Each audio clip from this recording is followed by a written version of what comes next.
बिमला शहर में मौज करेगी मौज। बस तो इसकी शादी मेरे राज से कर दे। पर दोस्त, छोरी शहर में तुम्हारे मुताबिक ढल ना पाई तो क्या होगा? अरे उसकी चिंता ना कर तू, मैं सब संभाल लूंगा। रमेश जैसे ही अपने दोस्त गणपत को यह विश्वास दिलाता है, वह झट से रमेश की बात मान लेता है और राज और बिमला की शादी हो जाती है। फिर उसकी शहरी जेठानी अंजू और मंजू उसके साथ आया सामान देखती हैं तो उनकी आंखें फटी की फटी रह जाती हैं।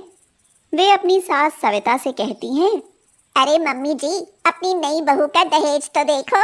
दहेज के नाम पर पूरी मंडी उठा लाई है, मंडी।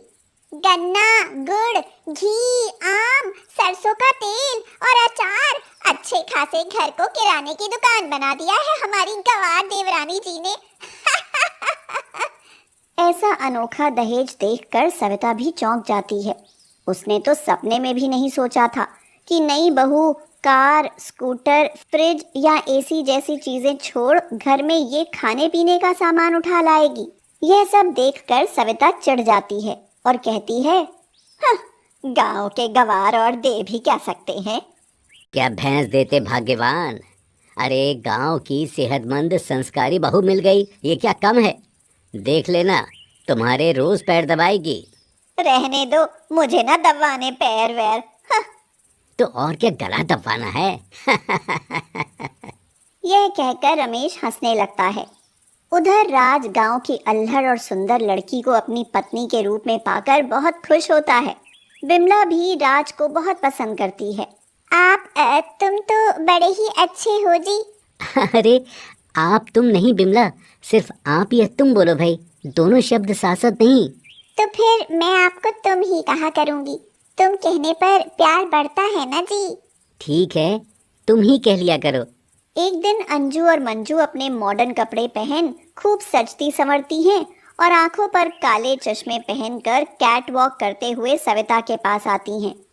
सविता उनका लेटेस्ट फैशन देखकर फूली नहीं समाती और कहती है, वाह, कैटरीना ऐश्वर्या जैसी मेरी मॉडर्न बहू, आज तो खूब जम रही हो, कहीं पार्टी में जा रही हो। अरे नहीं नहीं मम्मी जी, हमारे पिताजी ने हमें महंगी कार दी है, बस उसी में घूमने जा रही हैं। आप भी चलो ना मम्मी जी। अरे ना ना, तुम जाओ। सविता के यह कहने पर अंजू और मंजू चली जाती हैं और तभी बिमला सविता के लिए चाय लेकर आ जाती है और कहती है, लो सासू माँ, चाय पी लो, कुछ खाने को भी लाऊं क्या? अरे गांव की अनपढ़ गवार, तुझे तो बहू कहते हुए भी शर्म आती है। रख चाय और जाकर अपना काम कर। बड़ी आई। सविता बिमला से कभी सीधे मुंह बात नहीं करती थी। उसे हमेशा गांव की अनपढ़ गवार लड़की समझकर उसका अपमान करती रहती थी। उसकी नजर में तो अंजू मंजू ही असली बहुएं थीं।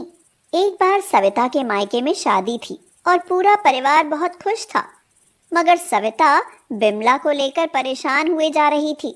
अगर इस अनपढ़ गवार बहू को शादी में लेकर गई तो मेरी इज्जत की तो समझो वाट ही लग जाएगी।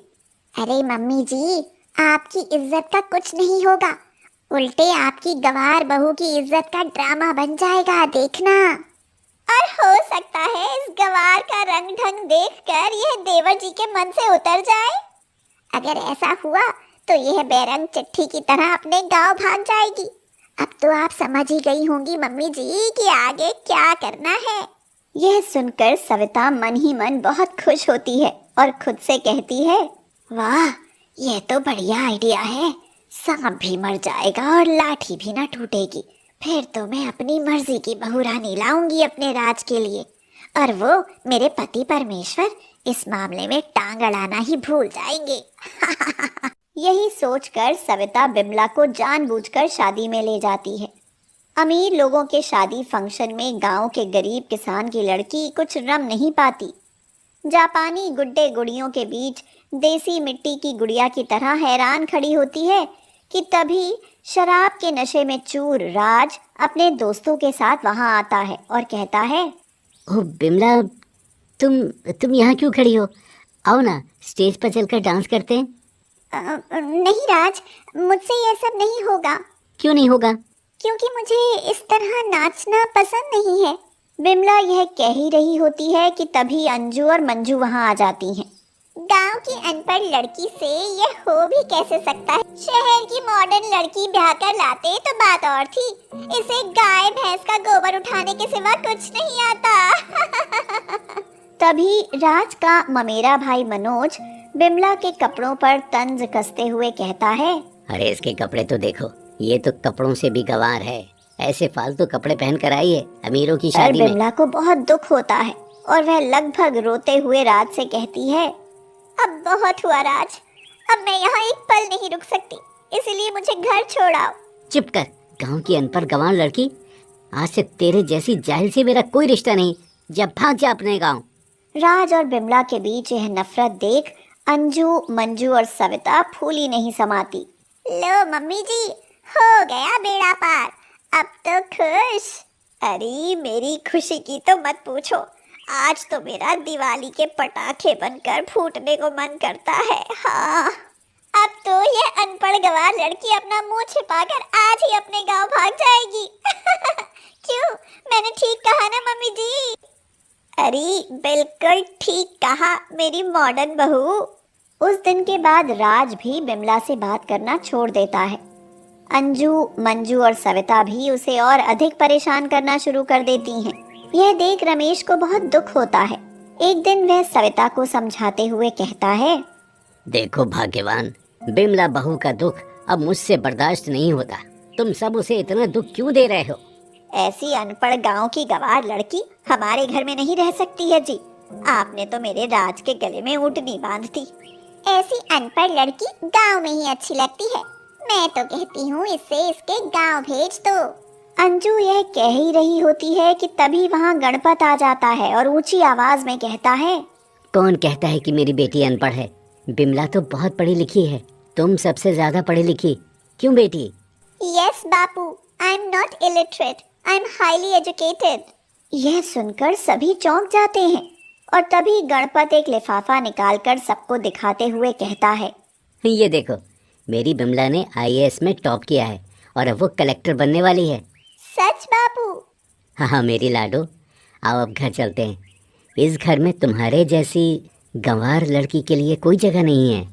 यह कहकर गणपत बिमला को लेकर जाने लगता है, मगर तभी सविता कहती है, आप मेरी बहू को ऐसे नहीं ले जा सकते, ऐसी लायक न जाने दूंगी। बेटी बिमला, मुझे माफ कर दो। यह कहकर सविता बिमला से माफी मांग लेती है और बिमला उसे माफ कर देती है। उसके बाद बिमला की जेठानी और राज भी उससे माफी मांगते हैं और यह देखकर गणपत और रमेश दोनों बहुत खुश होते हैं और इस तरह गांव की लड़की को सभी ने अपना लिया।